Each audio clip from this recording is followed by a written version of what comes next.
Halo semua, kami dari kelompok 4. Kami membahas tentang kajian bahasa menurut Avram Noam Chomsky. Dalam kelompok ini ada 3 anggota, yaitu saya sendiri, Veronica Setiana dengan nomor induk mahasiswa 1841140111, lalu Agatha Kalista dengan nomor induk mahasiswa 018, dan Nima Dewi Rahya dengan nomor induk 032. Jadi yang pertama, who is Avram Noam Chomsky?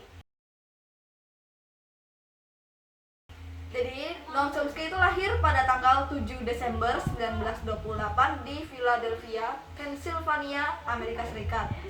Dia merupakan ahli bahasa teoritis dan dari Amerika yang bekerja sejak tahun 1950 dan merevolusi ranah linguistik dengan mengartikan bahasa sebagai keunikan manusia yang berkaitan dengan kapasitas kognitif biologi.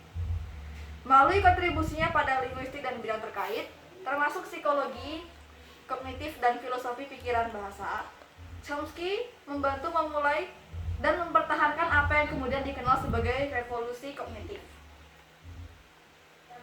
Tata bahasa transformasi lahir dengan buku Noam Chomsky yang berjudul Syntactic Structure pada tahun 1957.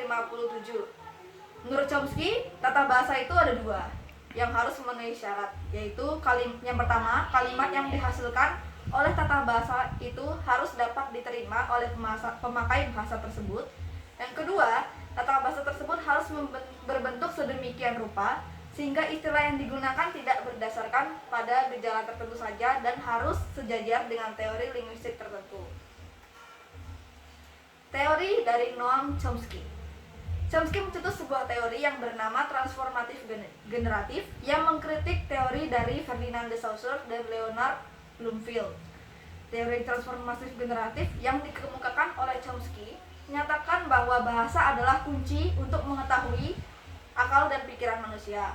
Chomsky membedakan masalah struktur dalam dan struktur luar, yaitu antara kemampuan berbahasa atau competence, perbuatan bahasa atau performance, dan kreasi dalam bahasa berdasarkan fitrah dan bersifat universal. Wawasan dasar teori generatif transformatif bahwa kajian linguistik pada dasarnya merupakan pengujian hipotetik atau teori terhadap data kebahasaan yang diujarkan oleh penutur asli dan bukan terletak pada induksi untuk membuahkan generalisasi, merupakan salah satu pewujudan dari ajaran rasionalisme. Wawasan dasar teori generatif transformatif bahwa kajian linguistik pada dasarnya merupakan pengujian hipotetik atau teori terhadap data kebahasaan yang diujarkan oleh penutur asli dan bukan terletak pada induksi untuk membuahkan generalisasi, merupakan salah satu perwujudan dari ajaran rasionalisme.